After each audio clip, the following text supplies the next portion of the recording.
योग क्या है, इसके बारे में तो बताएं। योग के बारे में लोगों का अलग अलग विचार है, सबका एक मत नहीं। पतंजलि जी ने योग के बारे में बताया कि चित्त वृत्ति निरोध योग। चित्त की वृत्तियों का निरोध माने रोक देना, चित्त की वृत्तियों को एकाग्र कर देना ही योग है। कृष्ण ने भी कहा है कि हे अर्जुन, तुम योगी बनो। लेकिन प्रश्न उठता है कि योग है क्या। अब हम उस बिंदु पर विचार करते हैं। तो विचार करने पर हम उस बिंदु पर पहुंचते हैं कि योग का मतलब है कि दो लोगों का जुड़ना। जब दो लोग जुड़ते हैं तब हम उसको योग कहते हैं। योग के बारे में लोगों ने शरीर तल पर ही वर्णन किया है। अब हमें यह देखना है कि शरीर में कौन कौन लोग हैं जो जुड़ने वाले हैं। हम इस पर जब विचार करते हैं तो अनुभव में आता है कि इस शरीर रूपी घर में दो ही लोग हैं। एक है चेतन, जिसको आत्मा, जीव, ब्रह्म अनेक नामों से लोगों ने संबोधन किया है। एक है उसकी माया शक्ति, जिसको मन, चित्त, बुद्धि, अहंकार नाम से जाना जाता है। ये प्रकृति के परिवार हैं, लेकिन इनके पास स्वयं की सत्ता नहीं।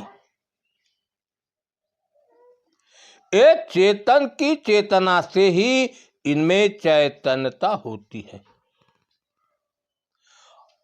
और यह अनादिकाल से चेतन के साथ, जीव के साथ रहते हैं। क्योंकि अकेला चेतन कुछ नहीं कर सकता, क्योंकि उसका कोई आकार प्रकार नहीं है। उसका गुण है, स्वभाव है क्या कि केवल चेतना देना, चैतन्य करना। उसकी चेतना शक्ति से ही शरीर चैतन्य होती है। इतना ही नहीं, उसकी जो माया शक्ति है, मन, चित्त, बुद्धि, अहंकार सब में चैतन्यता उसी की चेतना से होती है। और जो क्रिया करने की शक्ति है, उनमें ज्ञान शक्ति है, वह चेतन की ही है, जीव की ही शक्ति है। इस शरीर में, अंतःकरण में अर्थात भीतर मन, चित्त, बुद्धि, अहंकार जो क्रिया करते हैं, वह चेतन उन क्रियाओं का साक्षी और दृष्टा है।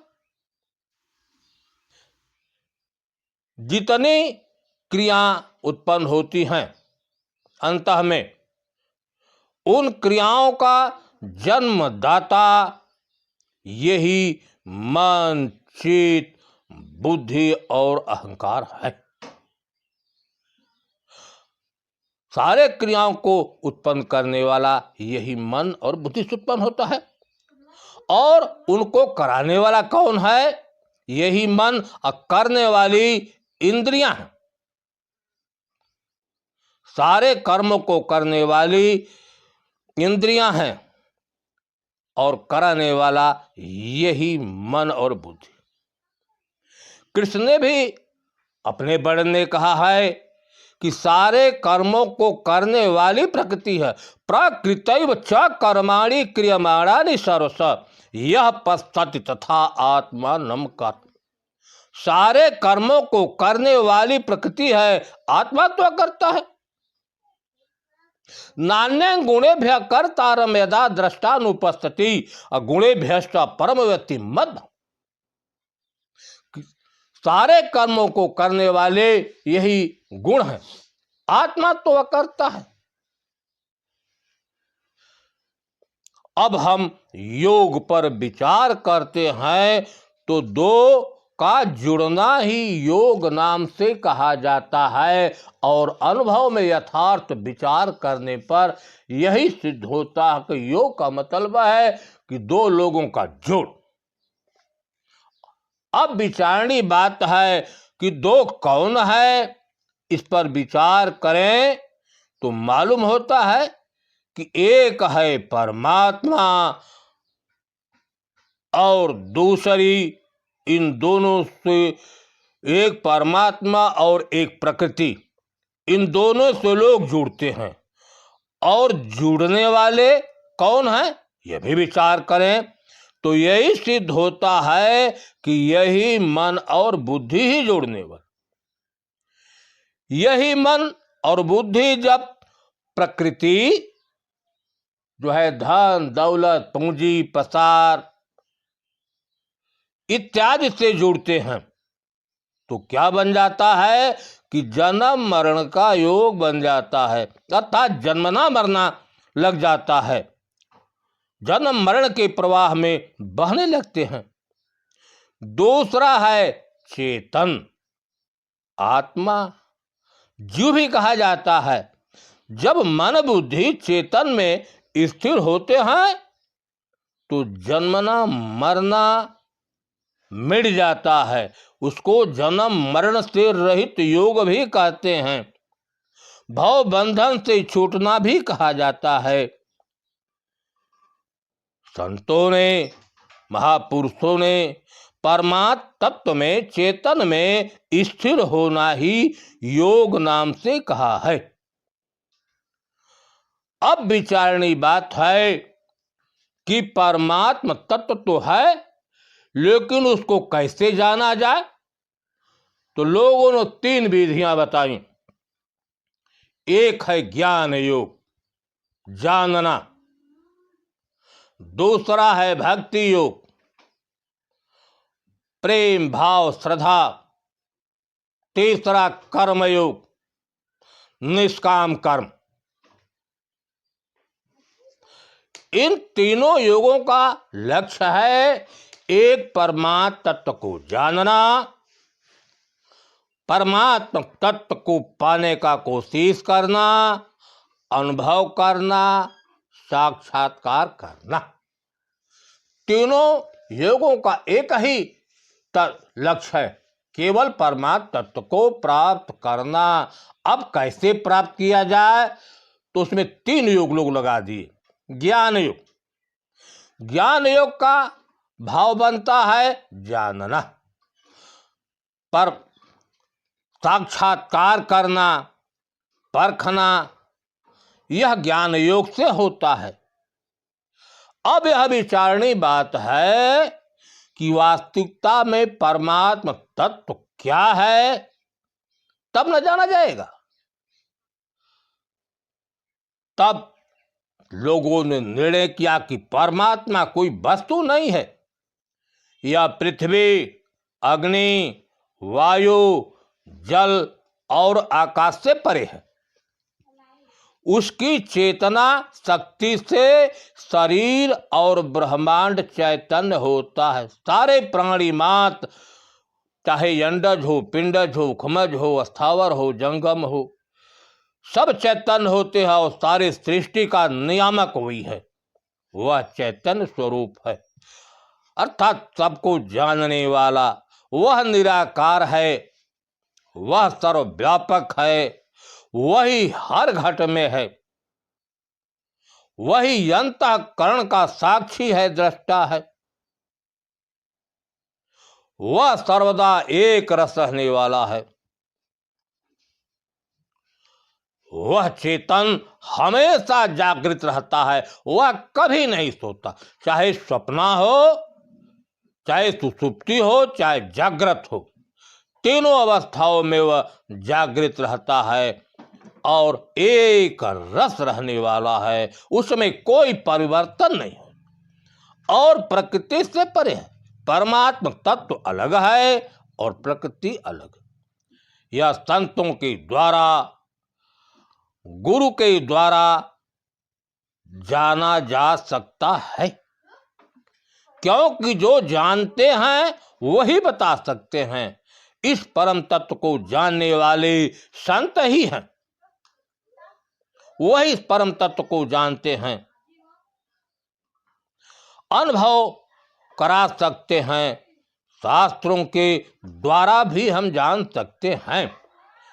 जो जिज्ञासु हैं, खोजी हैं, अनुभवी हैं, वे शास्त्रों के द्वारा भी, लक्षणों के द्वारा जान सकते हैं। लेकिन जो लोग जानते हैं उनके द्वारा हम बड़ी आसानी से जानते हैं।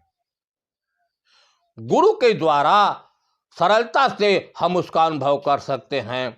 अगर हम स्वतः परिश्रम करते हैं, हो सकता है कि जान पाए न पाए, यह संशय युक्त है। लेकिन गुरु के द्वारा, संतों के द्वारा यथार्थ रूप से हमें पूर्ण बोध हो सकता है। रामचरितमानस में काकभुसुंडी जी ने अपना वर्णन कहा है।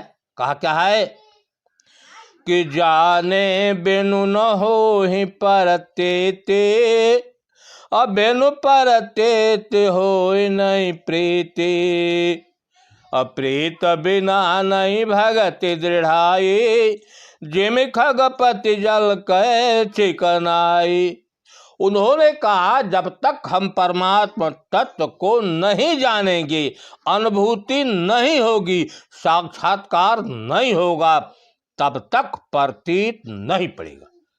क्योंकि जब हम जान जाते हैं, उसका हमें अनुभव हो जाता है, तब प्रतीत होती है, तब उस पर विश्वास होता है। जब विश्वास हो गया तो उसमें भाव दृढ़ हो जाता है। ज्ञान के द्वारा हम परमात्मा तत्व को जानते हैं, तब हमें प्रतीत होना है, विश्वास होता है, उससे प्रीत होती है, लगाव बढ़ती है, उसमें भक्ति दृढ़ होती है।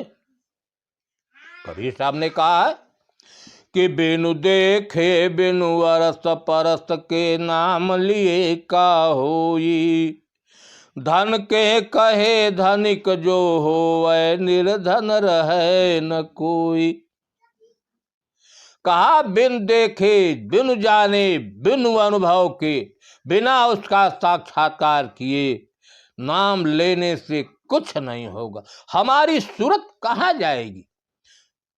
जब हम अनुभव है, साक्षात्कार है, तो हमारी सूरत मूल ठिकाने पर जाती है। जैसे उन्होंने कहा कि धन धन कहने से अब सब लोग धनिक हो जाएं तो कोई निर्धन नहीं रहेगा, अर्थात कहने मात्र नहीं होगा। जब तक परमात्मा तत्व का साक्षात्कार नहीं होगा, उसमें मन नहीं लगेगा, बुद्धि नहीं लगेगी, तब तक भक्ति यथार्थ रूप में नहीं हो सकती। भक्ति आपको करना है तो जानकर भक्ति करें। ज्ञान के द्वारा ही भगवान जाना जा सकता है। भगवान को जानने में ज्ञान ही समर्थ है। अब भक्ति क्या है, इसके बारे में सुने। भक्ति कोई वस्तु नहीं है, न उसका कोई आकार प्रकार है। भक्त के अंदर जो भगवान को जानने, पाने, मिलने का भाव है, प्रेम है, श्रद्धा है, वही भाव ही भक्ति नाम से कहा गया है। भक्ति योग में क्या है कि मन और बुद्धि का स्थिति। केवल ज्ञान से हमने जाना, परमात्मा तत्व का अनुभव हुआ, अब उसमें मन और बुद्धि स्थिर हो जाए, यही भक्ति योग है। इसके पास कुछ भक्ति योग नहीं है। अब आइए कर्मयोग। कर्मयोग में क्रिया का परिणाम बनता है। कर्मयोग में क्रिया का परिणाम बनता है, लेकिन वह कर्म जो है अगर निष्काम हो जाता है तो वही कर्मों का परिणाम बनना बंद हो जाता है। जैसे हम देखें, जिसको उसको हम रहनी भी कहते हैं, परमात्मा सर्वत्र और हर घट में स्थित है। हर घट में परमात्मा को देखना, सबसे समान व्यवहार करना, सबको परमात्ममय देखना, सब कुछ परमात्मा का है, मेरा कुछ नहीं, संतोष रखना इत्यादि सब कार्य कर्मयोग। जैसे कबीर ने सब कहा कि कैसे हमें रहना है। उन्होंने कहा कि ज्ञान विराग सत्य संतोषा, प्रेम भाव धीरज विरधोषा, दया क्षमा शील निकर्मा, त्याग विराग शांति निज धर्मा। इनको धारण करना, रहना, यही कर्मयोग है, निष्काम कर्मयोग है, रहनी भी कहा जाता है। जब हमारे जीवन में ज्ञान, भक्ति और कर्मयोग का समावेश होता है, तब हमारा जीवन सुचारू रूप से चलता है। कर्मयोग में रहनी ही प्रधान है। कर्म ज्ञान योग, कर्मयोग, भक्ति योग का समन्वय है, जिससे हम अपने जीवन को सुचारू रूप से चला सकते हैं।